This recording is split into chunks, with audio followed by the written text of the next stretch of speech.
Winter 1919. A 12-year-old boy works in his father's drugstore after school. An elderly widow comes in needing heart medicine. She doesn't have enough money. The boy watches his father turn her away. That night, the boy can't sleep. What he does the next morning will cost him 2 years of savings, but nobody will ever know it was him. Here is the story. The drugstore is small. 2 aisles, wooden shelves, glass counter, cash register that rings when the drawer opens. Smells like medicine and tobacco. Marion Morrison stands behind the counter. Everyone calls him Duke. He's 12 years old. After school, he works here, sweeps floors, stocks shelves, helps his father. His father is Clyde Morrison, 42 years old, pharmacist, struggling. The store barely makes money. Rent is due. Bills pile up. Every dollar matters. Clyde works 14-hour days trying to keep it alive. Duke sees the worry in his father's face, hears him counting coins at night, knows things are bad. It's Wednesday afternoon, December, cold outside. Duke is organizing medicine bottles when the door opens.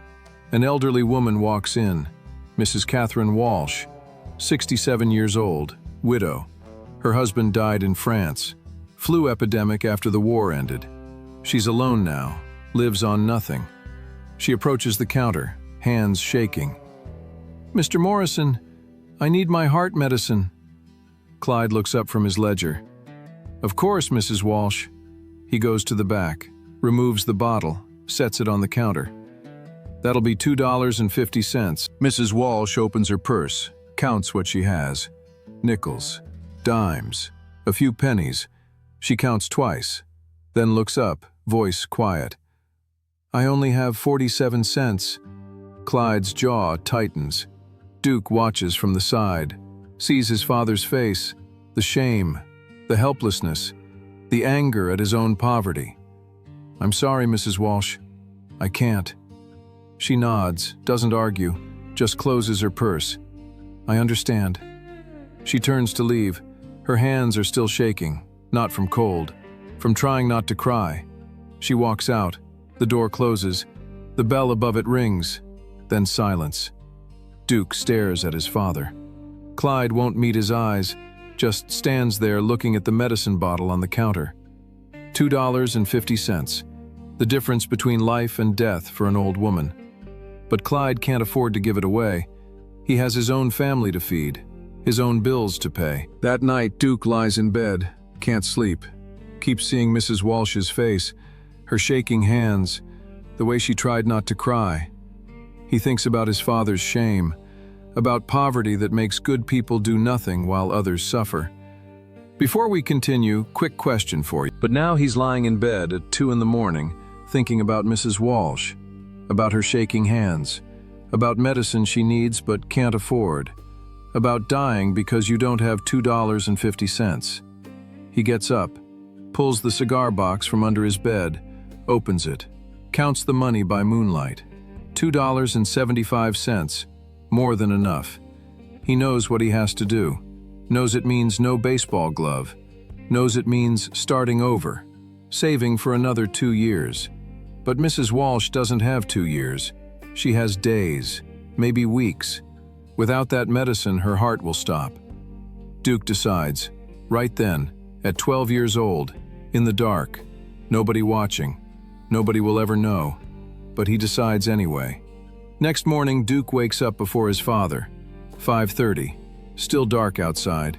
He gets dressed quietly, takes $2.50 from the cigar box, puts it in his pocket, leaves the rest. 25 cents. 2 years of savings reduced to a quarter. He walks to the drugstore, has a key. His father trusts him. Duke lets himself in, goes to the back where they keep medicine, finds Mrs. Walsh's bottle, the one his father wouldn't sell yesterday. Takes it. He leaves the money on the counter, exact change, $2.50. Then he locks up, walks 6 blocks to Mrs. Walsh's apartment building, small, old, paint peeling. He climbs the stairs, 2nd floor, finds her door.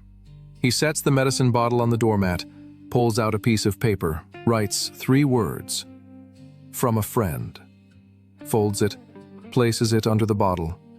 Then he leaves, down the stairs, out the door, back home before his father wakes up. At breakfast, Duke says nothing. His father asks him to work after school. Duke says yes. Acts normal, like nothing happened. Like he didn't just give away 2 years of savings to save a stranger's life.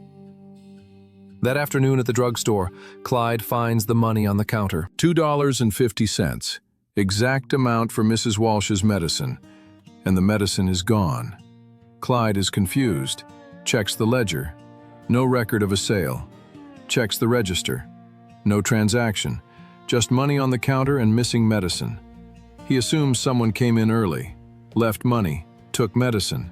Honest transaction. Strange, but honest. He records the sale, puts the money in the register. Doesn't mention it to Duke. Duke stocks shelves, sweeps floors, helps customers. Says nothing. Nobody asks. Nobody suspects.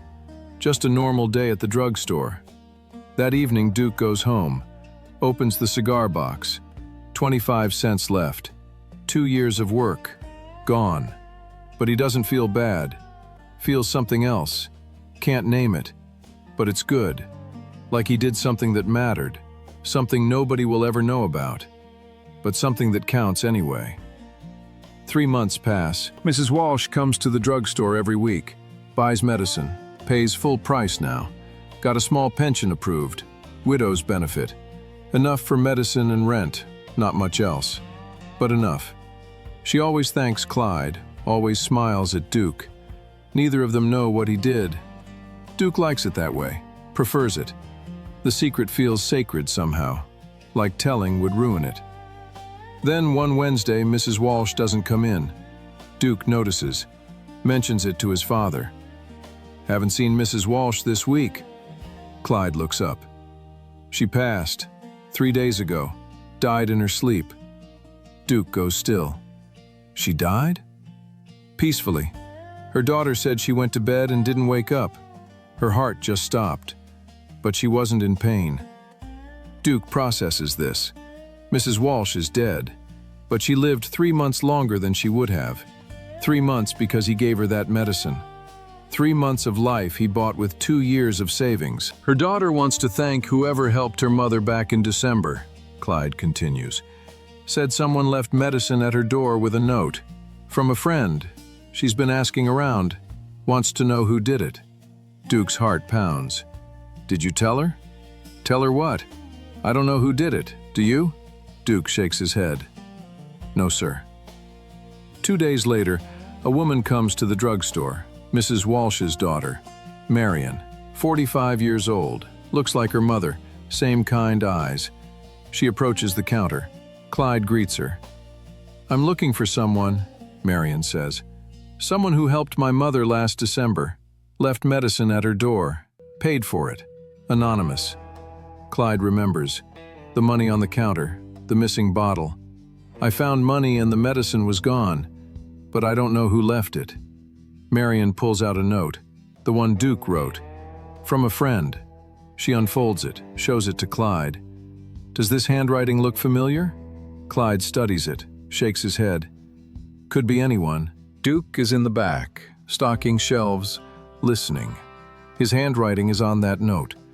If his father looks close enough, he might recognize it, might figure it out. Duke holds his breath.